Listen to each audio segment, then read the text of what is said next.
devastating bushfires that took place up here in the Blue Mountains.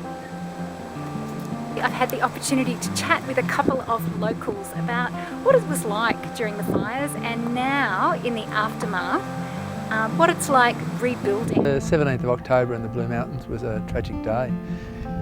We had 2 fires that were as destructive as the terrible events of 1957.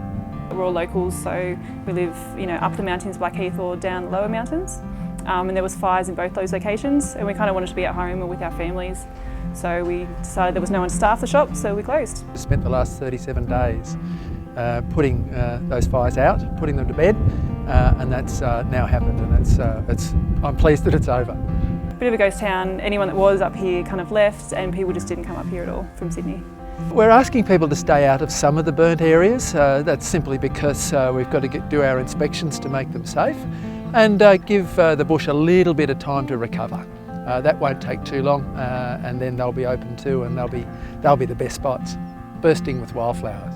People come in who'd lost their homes and stuff, who were regular customers. It was really sad. One teenage boy, he was meant to be going on this trip, the Kokoda track, with his dad, and so they bought all their gear, and they were already due to leave like I think a week after when the fires happened, and they lost everything in their house. For retail as general, yeah, we've all been pretty quiet. We've heard a lot from like the cafe, so for example the cafe that's next to us, they're normally booming, and they definitely noticed a slide in business. I've had stories of hotel bookings that were like for Christmas and stuff that have been cancelled because people just had a freak out and they were like, oh, the mountains is burning, and just cancelled trips that they had months and months in advance. The really good news is that the fires only affected a small amount of the park. The rest of the park is open for business. And of course you can find out where to go and the best spots by looking at the park's website. Nice and warm, it's not too hot like Sydney, so it's a balmy kind of 25 degrees. Which tracks to go on? Look, I think National Pass, you can't beat it. It's just unique in the world probably. Well, if you want a little bit more adventure, right where we are now, out at Mount Hay near the Butterbox. It's a lovely drive through the bush, and I like Blue Gum Forest. If you want to spend a whole day or overnight, Blue Gum, fantastic. My message would be for everyone in Sydney or interstate, come back to the mountains, come and stay for the weekend, come do your shopping here, go to the cafes, have nice meals, go to the pub, go climbing, have an adventure, and come back. In terms of accommodation, you have the incredibly cheap Ivanhoe Hotel up at Blackheath.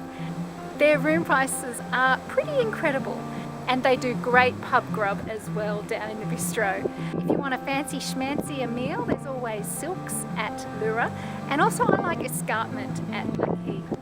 So I've got a couple of key coffee locations that I love. Red Door at Lura, I like Elephant Bean at Katoomba, and Anonymous up at Blackheath. Why not think about actually coming and spending more than just a day here? Come up here, stay overnight, eat, drink, be merry. There is so much that you can do, and because it's Christmas, buy all your Christmas presents. There are some amazing shops up here. In fact, some of my little favourites are up here. And one last thing I nearly forgot.